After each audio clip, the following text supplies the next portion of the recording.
Chosen one, there is a specific, quiet ache that settles in the chest when you find yourself standing on the outside of love. Looking in, it often arrives unannounced.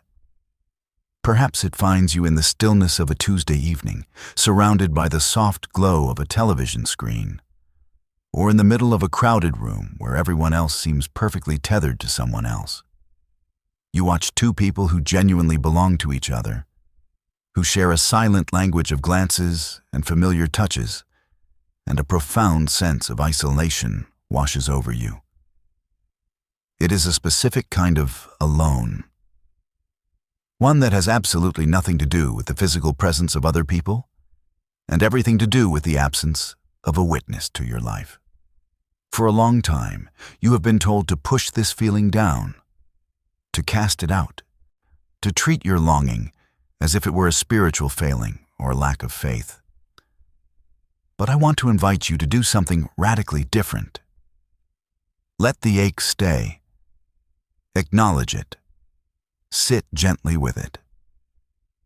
Because understanding the true nature of this season is going to permanently alter the way you view everything that has transpired in your history of love, loss, and waiting. For years, you have likely been exposed to well-meaning but ultimately superficial advice about your season of singleness. You have been told that your isolation is a direct spiritual attack, that the enemy is working overtime to keep you lonely, and that if you simply pray harder, become more perfect, or wait with enough passive patience, the person of your dreams will eventually walk through the door. But this narrative is fundamentally incomplete. It leaves you feeling like a passive victim in a cosmic tug-of-war, suspended in a waiting room while life passes you by. The reality of your situation is far more nuanced, deeply psychological, and profoundly purposeful. Your current season is not a punishment for your past mistakes, nor is it merely a holding pattern until heaven decides you have suffered enough. It is a masterclass in identity, a crucial crucible where the foundation of your future is being laid down, brick by painful brick. To understand why love has not yet arrived in the way you envision, we must first dismantle the insidious narrative that has taken root in your mind, following every closed door and broken relationship. When a relationship fails, when someone walks away, or when a hope withers on the vine, the deepest injury is rarely the loss of the other person. The true battlefield is internal. It is the story you tell yourself in the agonizingly quiet aftermath. Over time, a spiritual and psychological feedback loop is created. Every rejection acts as a microphone, amplifying your deepest insecurities until they sound like objective truth. You begin to look at the pattern of your history and assume that you are the common denominator of your own failure. A whisper takes hold of your spirit, suggesting that there is something fundamentally broken, unlovable, or insufficient about you. You begin to believe that you are too much, or perhaps too little, too intense, or too damaged. This is not merely a spiritual attack. It is an assault on your core identity. This erosion of self-worth often leads to a profound spiritual capitulation. You stop praying bold prayers for your own life. You celebrate the weddings and milestones of your friends, genuinely believing that God is good and capable of beautiful orchestration for others. But you quietly resign yourself to the belief that He is simply unwilling to do the same for you. You dress this resignation up in the noble garments of humility and spiritual maturity, telling yourself that you are merely submitting to God's mysterious will. But beneath that pious facade is a heart that has simply surrendered its hope out of sheer exhaustion. You have braced yourself for disappointment so consistently that if the very thing you have been praying for were to manifest right in front of you, your first instinct would be to flinch. You would anticipate the hidden catch, the inevitable betrayal, the dropping of the other shoe. And this brings us to a profound crossroad of human psychology and spiritual reality.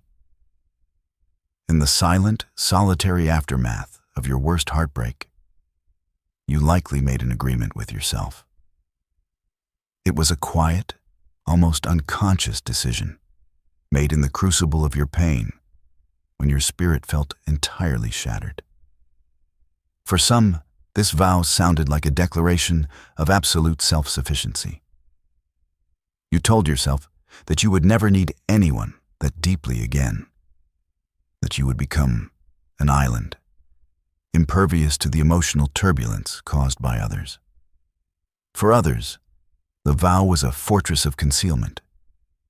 You decided that you would never again let anyone get close enough to see the parts of you that you are most ashamed of. The broken pieces, the anxieties, the hidden scars. You resolved to offer only a curated, highly managed version of yourself to the world. And for others still.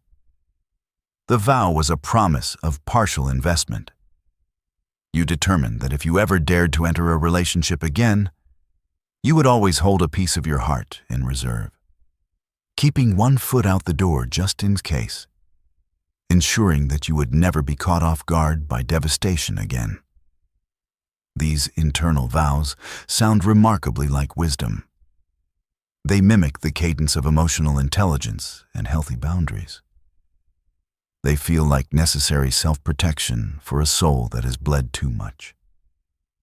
But underneath their logical veneer, these vows are the very barricades preventing you from experiencing the covenant love you desire. In the realm of psychology, we call these trauma responses and avoidant or anxious attachment styles. In the realm of the spirit, they are locked doors. We spiritualize our emotional walls, calling them guarding our hearts, when in truth, we have built a prison. Here is the divine paradox that you must confront. You cannot fully receive a love that is meant to embrace the entirety of your being if you have preemptively decided that the entirety of your being will never be shown. True, sustaining love cannot graft itself onto a facade. It requires the authentic, beautifully complex, slightly bruised reality of who you actually are. Until you find the courage to dismantle those midnight vows, the love you are seeking has nowhere to land. This dismantling process is exactly what the wilderness season is designed to facilitate. We often view the wilderness periods of our lives as barren, punitive stretches of time where we are forgotten by heaven. We look at the story of Moses, spending 40 years in the desolate silence of the desert, and we pity him for the delay. But the wilderness was not a detour for Moses. It was the curriculum. It was the only environment quiet enough for him to unlearn the chaotic noise of his past and learn the singular, unmistakable voice of his calling. The wilderness is the school of the soul. In your current season of isolation, heaven is not ignoring you. Heaven is enrolling you in the necessary, painstaking work of interior architecture. Consider the profound reality of what it actually takes to sustain a lifelong covenant. You have been praying fervently for a person to arrive, for the external manifestation of companionship. But heaven has been working diligently to ensure that you become a person who can actually carry the immense weight of love without being crushed by it and without crushing the other person. We rarely talk about the sheer stamina required for a healthy relationship. You can be deeply faithful, wonderfully kind, and entirely well-intentioned, yet still lack the emotional infrastructure required to navigate the complexities of joining your life to another flawed human being. God is not withholding love to punish you. He is fortifying the ground beneath you. When the scriptures speak of the fruits of the Spirit, such as long-suffering, gentleness, and self-control, They are not merely presenting a checklist of moral virtues to make you a more polite member of society. They are outlining the absolute prerequisites for enduring love. Long-suffering is not just the ability to tolerate an annoying habit, but it is the profound capacity to stay present and anchored in love when your partner is navigating their own dark night of the soul, without demanding that they heal on your preferred timeline. Gentleness is not a timid weakness. It is the immense, controlled strength required to approach your partner's deepest insecurities with compassion rather than weaponizing them in a moment of anger. Self-control is the daily, grinding choice to prioritize the sacred covenant over your fleeting convenience, to lay down your ego when every fiber of your being wants to win the argument. The waiting season is the forge where these capacities are hammered into your character. If you are handed the mansion before the foundation is poured, the house will collapse. Your current season is the pouring of the concrete. Yet, Nick, as we navigate this necessary wilderness, we must be incredibly careful to avoid the traps of hyper-spiritualizing our experiences, particularly when it comes to the people we date. A prevalent narrative suggests that before your true blessing arrives, the enemy will send a counterfeit, a person who looks, sounds, and feels almost perfectly aligned with your desires, sent solely to tempt you into settling and thereby missing your divine destiny. While it is true that desperation can lead us to compromise our values, we must critically re-examine this idea of the counterfeit. It is a concept that often breeds paranoia and prevents us from engaging realistically with the world. When a relationship does not work out, or when someone proves to be incompatible with your core values, it is not always a demonic conspiracy aimed at hijacking your destiny. More often than not, they are simply a flawed human being with their own unhealed trauma, their own communication deficits, and their own misaligned priorities. Labeling every failed talking stage or mismatched date as an assignment from the enemy robs you of the opportunity to learn practical lessons about human compatibility. It shifts the focus entirely onto spiritual warfare and ignores the very real necessity of developing basic relational discernment. Furthermore, this fear of the counterfeit can easily morph into a destructive perfectionism masquerading as spiritual standard setting. If you believe that your ultimate partner will be a flawless, customized gift dropped straight from heaven, you will begin to view every normal human flaw in a potential partner as a red flag indicating they are a demonic decoy. You will discard good, kind, growing people because they do not meet an impossible cinematic standard of spiritual and emotional perfection. You must learn the crucial difference between a genuine red flag, such as a lack of integrity, active addiction, or an inability to communicate, and a normal human flaw, such as a quirky habit, a differing opinion, or a moment of understandable anxiety. True covenant is not found by holding out for a flawless person. It is built by choosing a fundamentally good person who is willing to work through their inevitable flaws alongside you. This realization demands that we confront the danger of passivity. There is a deeply ingrained Disney meets Destiny mindset within many spiritual communities that suggests you should simply focus on yourself, pray continually, and wait patiently until the universe effortlessly orchestrates a cinematic meet-cute. This ideology implies that human agency is somehow a lack of faith. But faith has never been an excuse for paralysis. If you desire community, if you desire partnership, you must be willing to walk out your front door. You cannot expect a harvest if you refuse to plant seeds in the soil of human connection. Taking ownership of your relational journey means adopting a posture of active, intentional living. It means putting yourself in environments where you can meet like-minded individuals. It means initiating conversations, showing genuine interest in others. And yes, that it means risking the sting of rejection. Rejection is not a sign that you have stepped out of God's will. It is the universal toll paid on the road to genuine connection. God honors our agency. He steers moving ships. If you keep your vessels safely tied to the dock of your comfort zone, you cannot complain that you haven't discovered new shores. Moreover, taking agency requires a deeply uncomfortable level of personal accountability. We must be willing to look in the mirror and ask hard questions about why past relationships have failed. It is comforting to blame the enemy, and it is entirely valid to acknowledge the ways we have been wronged by the toxic behaviors of others. But we must also examine our own communication styles. Do we retreat and give the silent treatment when we are hurt? Do we act out of unhealed anxious attachment and demanding constant reassurance to the point of suffocating our partners? Do we harbor a stubborn unwillingness to compromise, preferring to be right rather than to be connected? Healing requires us to own our part of the story, not to shame ourselves, but to empower ourselves to act differently in the future. You are not a helpless leaf blown about by the winds of spiritual warfare.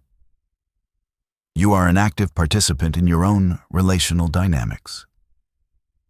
One of the most liberating truths you can embrace in this season is that you do not have to be perfectly 100% healed in order to be worthy of love.